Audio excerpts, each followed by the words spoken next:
Hi friends, welcome to this video tutorial. It's a photoperiodic response second.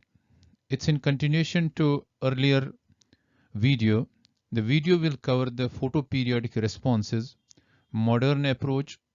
Focus will be on external coincidence model, molecular concept of flowering in Arabidopsis and rice, and the idea of flow-region transport, and the brief idea about the floral evocation.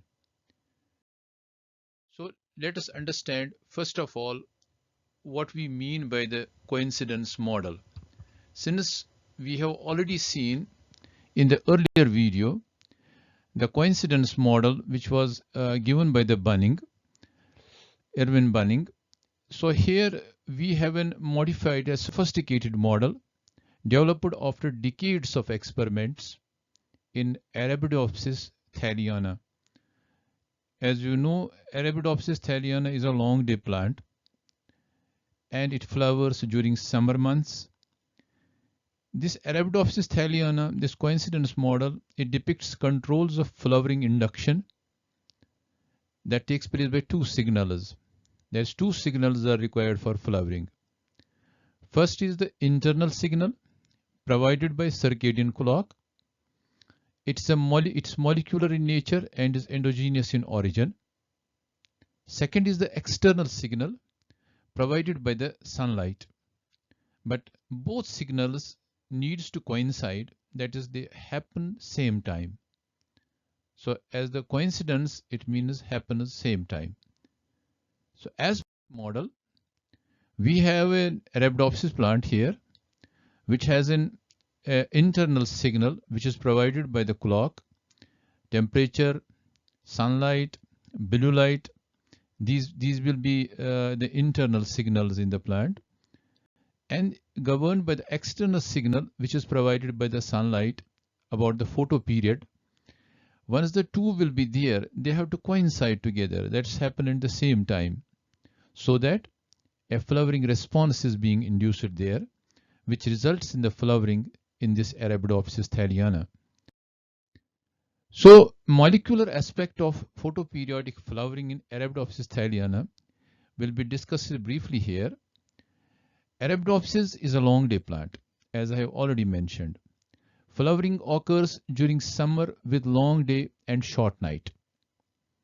And FT there, see this is a flower, the FT is a key signal protein which is produced by the expression of flowering locus FT gene.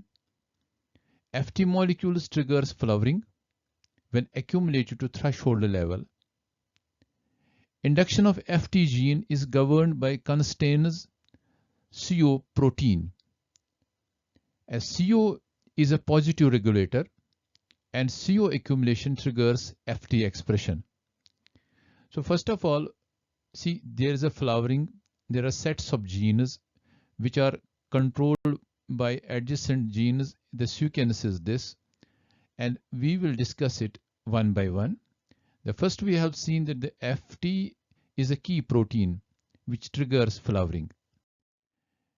Constans gene is a key promoter of flowering, and transcription of CO gene is clock regulated. It perceives light signal and produces CO messenger RNA, and CO messenger RNA encodes protein CO. Once there will be an accumulation of CO protein, it activates its target flowering locus FT gene, and FT gene transcribes FT messenger RNA, translates to form FT protein. FT is a globular protein, a molecular weight of this much kilodaltons. It's considered as flow-region, the flower promoting hormone. So we have here FT, a flowering locus, which is by a FT gene, and this FT gene is responsible for the production of the FT flow-region. And once this flow-region, this is the day, this is the night, when the flow-region level reaches above the threshold, this is the threshold level, the flowering will occur there. But this FT is under the control of CO, constans protein, which is controlled by the constans gene. So CO is regulated by a family of proteins called as CDFs. CDFs means cyclic DOP factors. It's a negative regulator of CO expression. High CDF protein concentration in the morning represses the CO expression, leads to low level of CO protein. At the end of afternoon, CDF gets degraded. It releases the repression of the CO, resulting in high CO protein level. At the end of the day, CDF protein is regulated by the two protein complexes FKF1 and GI. FKFI and GI are directly regulated by clock. It confirms the daily oscillation of protein quantities. See here, the CO is a constans which is responsible for the production of constant protein. It is by means of a gene, constant gene, which will produce messenger RNA, constant messenger RNA, and that will translate it into a constant protein. And the constant protein levels will be high there. That high level will result in the production of the FT that will promote the FT genes to produce the FT. As a result, the flowering will take place there. But since this constans is a positive regulator, it is under the control of cyclic DOP factor, which is a negative regulator. Cyclic DOP factor is produced by means of CDF genes, and its control is by means of the circadian clock, internal circadian clock. So it will be produced, CDF will be produced there, and the CDF will act as an inhibitor of this because it is a negative regulator of it. It will inhibit the CO level. So if CDF level is more, CO level will be less and there will be no flowering. So this mechanism is existing there. At the same time, whenever there is production of CDF, more CDF is produced there. The CDF production will inhibit the CO functions, and there will be less CO. There will be no regulation of the CO. At the same time, CDF is under the control of two FKFI, F1 and GI, and this is controlled by the clock. These two, in case of Arabidopsis thaliana, which is a long day plant, when they are together produced in such a quantity, because there is a synchronization of the two complexes are synchronized. As a result, there is more of the FK, F1 and GI produced there. This will form a complex, and this FK, Fi, GI complex will cause the destruction of the accumulated CDF. Once there is no CDF available, that CDF is gone. As a result, CDF is not present there. The CO gene will promote and will produce the more CO, and that will in turn result in production of the FT, and that will help in the production of initiation of flowering. So it can be summed up this way. These are the two which are governed by the clock. There are more levels, more complexes which are produced here because they are synchronized together.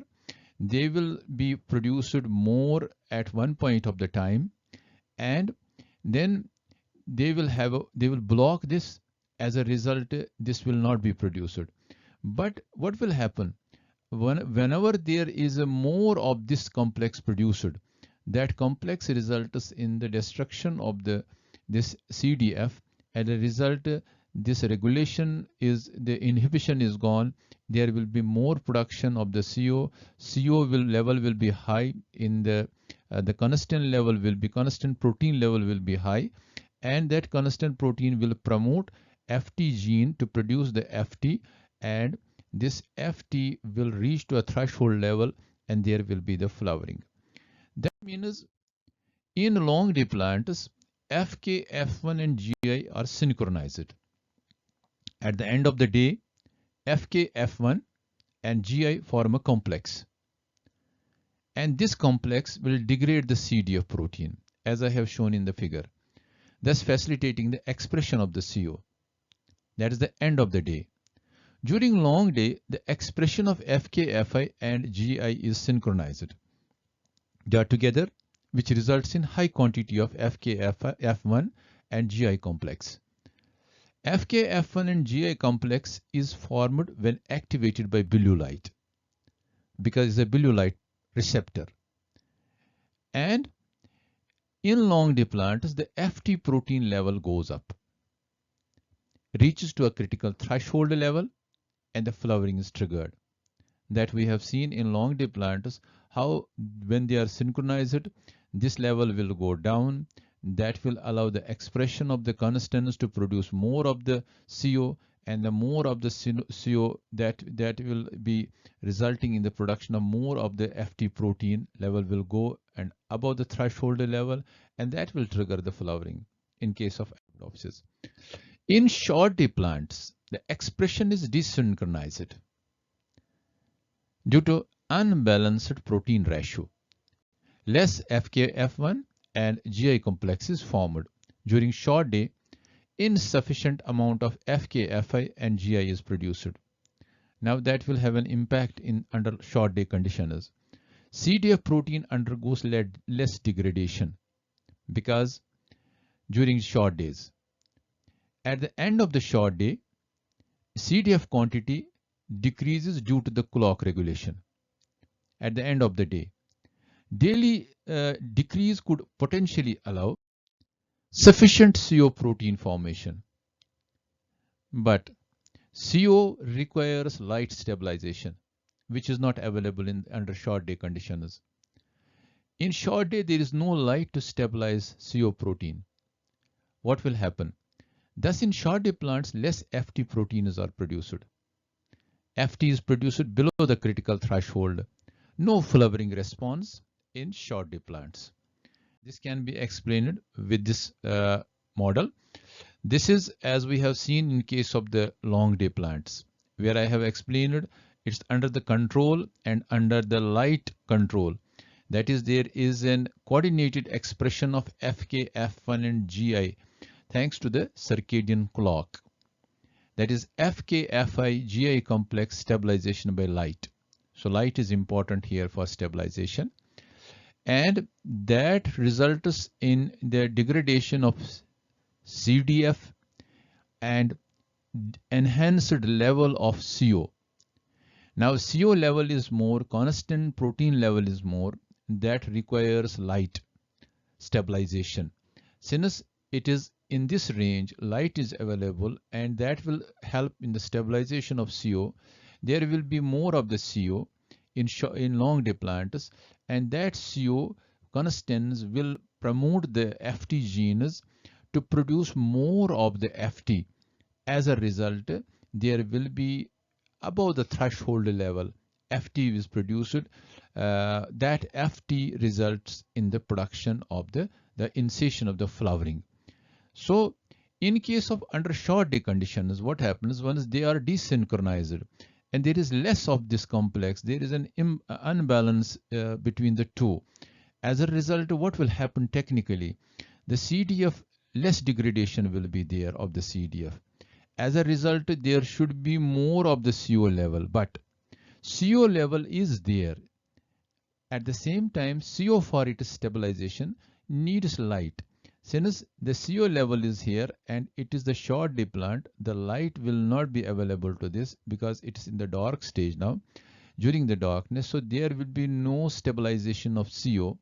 Once there is no stabilization of CO in the short day plants, there will be less of the FT because it is a regulator of the FT genes, and there will be less of the production of FT. FT will be below threshold level. As a result, there is no flowering. This is what external coincidence model is suggesting about the flowering in the short day and the long day plants.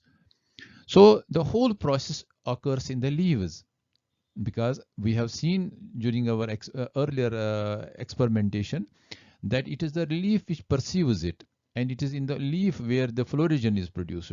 So whole process occurs in the leaf. Once FT is produced in leaves, it travels through phloem to the buds, where it triggers the developmental process.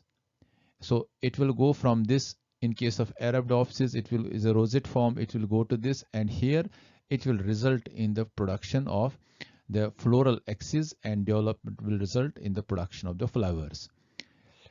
Having seen this molecular model, there is one more which can be explained here. The Arabidopsis. See, response of Arabidopsis mutants to photoperids. We have mutants here now. This one mutant is a long day mutant, but it's blind to long days. It doesn't perceive the long days now. And there is a one more mutant which is basically a short day mutant, but it can experience the long days. See, response of Arabidopsis mutants to photoperids. Long day mutant, Gigante fails to flower under long days. Mutant GI no longer senses the long days. See, this is the wild form in the long day. It is flowering. The mutant does not flower here. This GI mutant is not flowering here. Short day mutant, which is here in the wild form, which is just like the long day in long day of this mutant of the long day, is similar to the wild type of the short day mutant. Short day mutant ELF3, early flowering 3, flowers under long day conditions. But basically it's what? A short day plant. But it can sense the long days and it flowers under long day conditions. In mutants, the ability to sense photoperiod is blocked or activated. Here it is blocked. It doesn't sense the long days. Here it is activated. Cloning of genes to understand their behavior at the molecular level help to know how photoperiod works in plants. So this has been done in case of the two mutants of the Arabidopsis. One is GI mutant and another is ELF3 mutant. So molecular level is here. You will see, because Constans protein is very important. You'll see different during 24-hour cycle. There will be production of constant levels will vary at different hours of the day. This is a long day plant having the short nights, and then constant level will go up. There should be the FT level also. So expression of gene constans is under circadian control. RNA levels of CO in 24, this is the RNA levels. RNA levels of CO in 24-hour cycle varies depending upon the time of the day. Now you see here it is much, then it is growing, increasing, and then CO expression towards the end of the long day, and its overlap with light. That is here. You will see at that point of time, there is a more FT expression. FT gene is activated and that will trigger the flowering. So CO expression plus light will give the FT expression. FT expression is here. CO levels are here. In presence of light, there will be the production of FT, and that FT production will help in the initiation of the flowering in case of Arabidopsis. So FT gene in Arabidopsis, Florigen, FT is transported from leaves to meristem. As I have already mentioned, Florigen is a globular protein with a molecular weight of 20 to 25 kilodaltons. Florigen protein FT is made in phloem companion cells. Let us understand where they are being produced. You know, phloem is a complex tissue that has companion cells, and that has the living cell is there, and then there are present the sieve tubes, but they are together connected by means of plasmodesmata. So FT is made in the phloem companion cells. Then it enters into sieve tube elements through plasmodesmata. FT is transported through phloem up to the terminal bud. In meristem, FT partners with another protein known as FD. FD is a flowering locus protein. It forms a complex. In the shoot apical meristem, FD plus FT complex acts as a transcription factor for AP1. So dimer of this and this two proteins triggers a cascade of events that leads to the formation of apetala-1 protein, AP1 protein, and AP1 formation initiates transformation of meristem into a flower. So that means there is important thing happening here. This figure will sum up the whole. See, these are the leaves where we see the FT is produced. Now we know the FT is basically produced in the companion cells.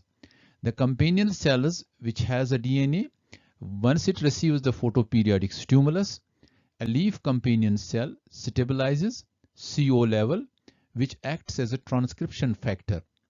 So this leads to the transcription that will form the messenger RNA, and that messenger RNA will be translated, and the result will be the formation of the FT. So FT is produced under photoperiodic stimulus, and it is in presence of CO. CO senses it first, and then FT is transported through plasmodesmata into the CU tubes. So FT is made and enters CU tube element through plasmodesmata. Now it is here. From the CU tubes through the phloem, it will be transported now into the shoot apical meristem. FT is transported through the phloem up to the terminal bud, that is here. Now what will happen to the terminal bud? In terminal bud, this is the terminal bud, this is the shoot apical meristem, these are the leaf primordias. Here, this FT combines with an FD, which is called as the flowering locus D protein. And FT combines with FD, and the complex acts as a transcription factor. So these two acts as a transcription factor for AP1, apetala-1. And there is a transcription, there is a translation, and there is a formation of an apetala-1 protein. And that is made, that acts to initiate flowering, which we will see in case of flowering, floral evocation.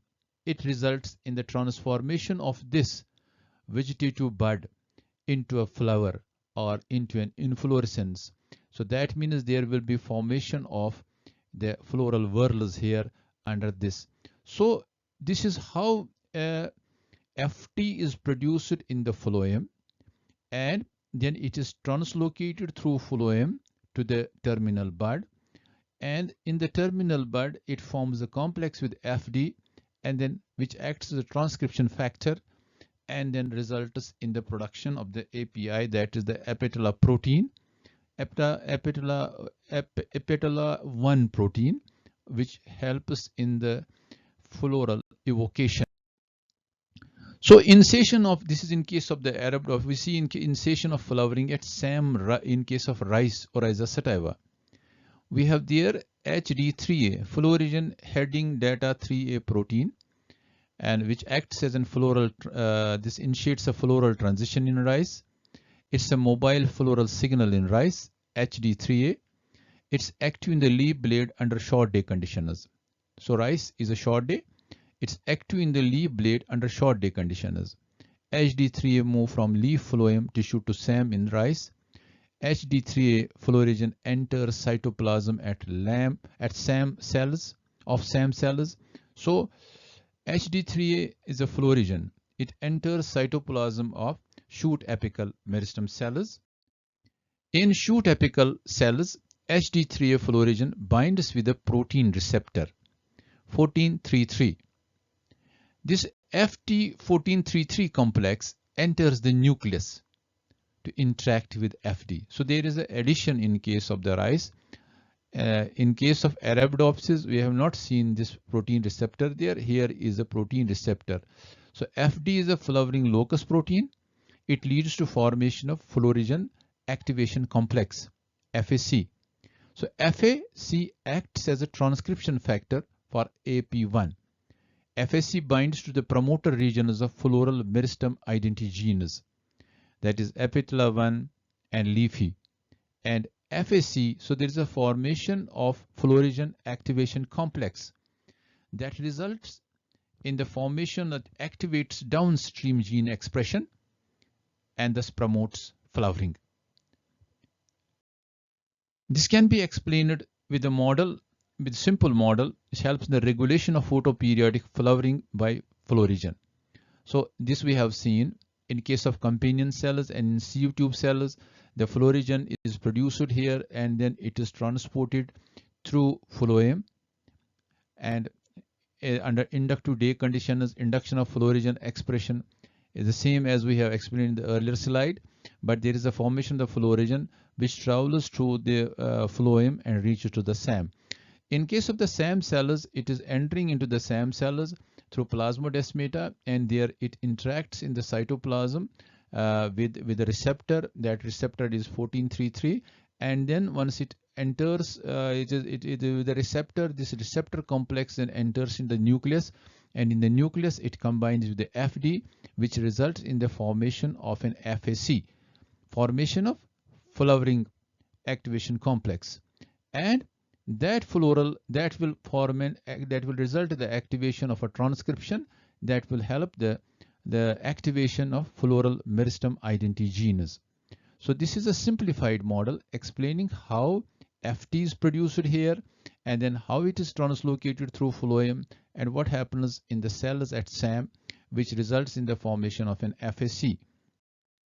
Also, formation of FAC in a detailed way, as is here a phloriston. In case of rice, it enters here, it forms a binding the receptor, then that comes into the nucleus. Is the same version seen in a different way, but it forms, it is the gene triggering flower bud formation.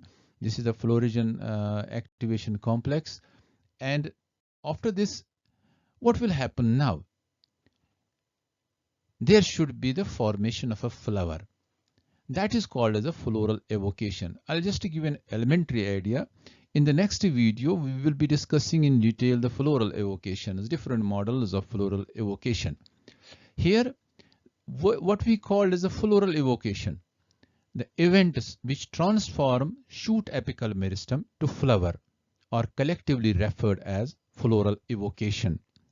So they are named as floral evocation. Floral evocation in Arabidopsis is controlled by 4 pathways. The photoperiodism, second autonomous oblique vernalization, sucrose, and fourth GA pathway. These pathways finally converge to regulate the meristem identity genes. Agamus like 20 AGL20 and leafy LFY, which in turn regulate the floral homeotic genes A, B, C to produce the floral organs like sepals, petals, stamens, and carpels. Though it sounds very simple, but it involves the genetic behavior. I'll just give you one slide for this, and then in the next video we'll be discussing it in detail. But here we have the responses are, one is photoperiodic response, another is the vernalization and the autonomous response, and the third pathway is the sucrose, and the fourth is the gibberellins. So here when the photoperiod is concerned, that's called as the photoperiodic pathway. As we know, it requires red, far red, and blue lights, specific photoperiods. So there are presence of photoperiodic pathway involves phytochromes, and there are also the blue, which are called as the cryptochromes. And these cryptochromes, they will result in the clock genes, and what they will do, they will act as the receptor. Interaction of these photoreceptors with circadian clock initiates a pathway that eventually results in the expression of a gene constrains CO, which encodes and forms the CO that acts with other genes to increase the expression of the floral meristem gene, that is called as the leafy gene. Ultimately, these are the meristem identity genes which are to be expressed. So these pathways, the first is the photoperiodic pathway, the second pathway is the vernalization or the autonomous, and in autonomous means the number of the leaves which is internally concerned, and the vernalization is in relation to the temperature. These two signals what they do, they are autonomous pathway. They act by reducing the expression of the flowering repressor gene, which is called as a flowering locus C FLC, an inhibitor of leafy. So these two processes, which is vernalization in the autonomous pathway, they are blocking this flowering locus C.